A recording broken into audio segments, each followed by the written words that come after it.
연주자 조장환 군 무대 앞으로 나와주시기 바랍니다. 주제는 사소함은 평범한 상자가 아니라 놀람 상자이다 입니다. 네, 큰 박수로 맞아주세요.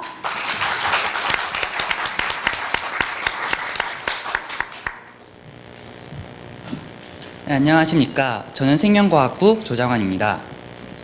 저는 제 이야기를 시작하기 전 작년 수능 특강 1강 6번에 나왔던 지문을 여러분들께 잠깐 소개해드리면서 제 이야기를 시작해보고자 합니다. 1986년 1월 28일, 그날은 미국의 우주왕복선인 챌린저호가 발사되기로 예정되어 있던 날이었습니다.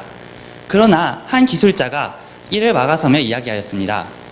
지금 날씨가 너무 추워서 우주왕복선의 부품인 오링 하나가 제 기능을 하지 못할 수 있으니 발사를 조금 더 연기해달라는 것이었습니다. 그러나 그 거대한 우주왕복선 중에 겨우 사소한 부품 하나인 오링 하나 때문에 발사가 제대로 이루어지지 않을 것을 믿지 않았던 상부 사람들은 그의 요청을 묵살하였습니다. 그 결과 챌린저호는 발사된 지 73초 만에 공중에서 폭파하고 말았습니다.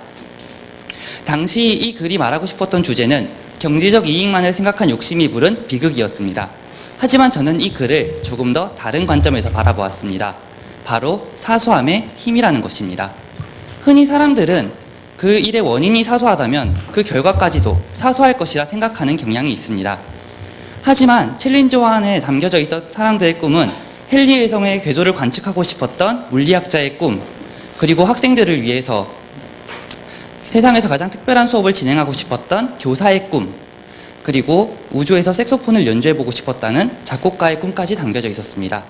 그들의 소중한 목숨과 꿈은 과연 사소한 것이었을까요? 그렇지 않은 것입니다. 아마 겨우 작은 오링 하나 때문에 일어난 사건이라고 생각하기에는 너무나도 가혹하다고 생각이 들 수 있습니다.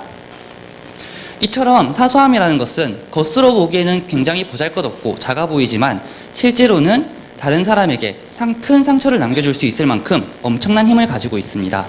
저 역시 사소함의 상처를 가지고 있는 사람입니다. 저희 어머니는 저를 낳기 전 딸 자식밖에 없는 며느리의 서러움을 겪던 사람이었습니다.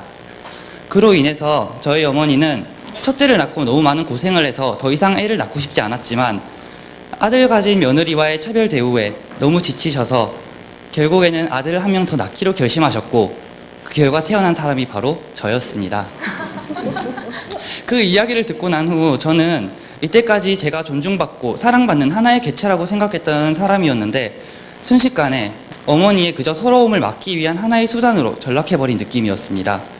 어머니의 사랑에 대한 의심이 들기도 하였고 어린 시절 제가 열심히 하지 않는다면 어머니께 버림받을지도 모른다는 두려움 또한 있었습니다.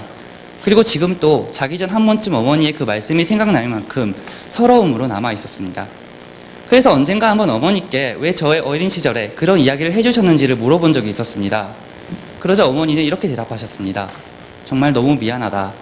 그 무엇보다 미안한 것은 내가 너의 가슴에 한이 될 그 한마디를 해놓고도 지금 기억나지 않는다는 사실이 무엇보다 가장 미안하다고 말씀하셨습니다. 그렇습니다.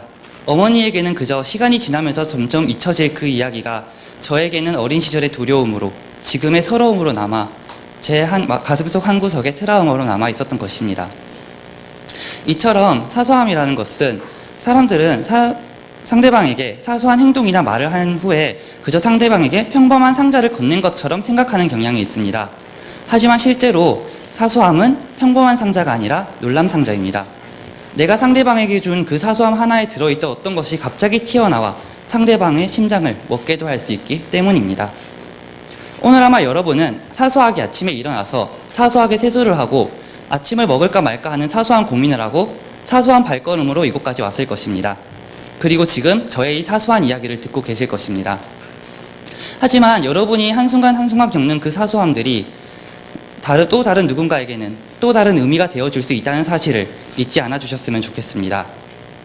시간이 조금 남아서 저의 이야기와 관련된 시 한 수를 잠깐 읊어드리고 싶습니다.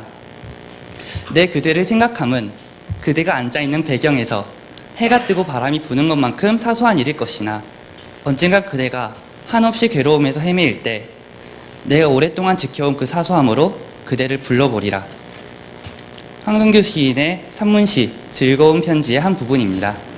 여러분들에게 말씀드리고 싶습니다. 사소함이라는 것은 바로 그런 것이라는 걸 말입니다. 제 발표는 여기까지입니다. 들어주신 모든 여러분들께 감사드립니다.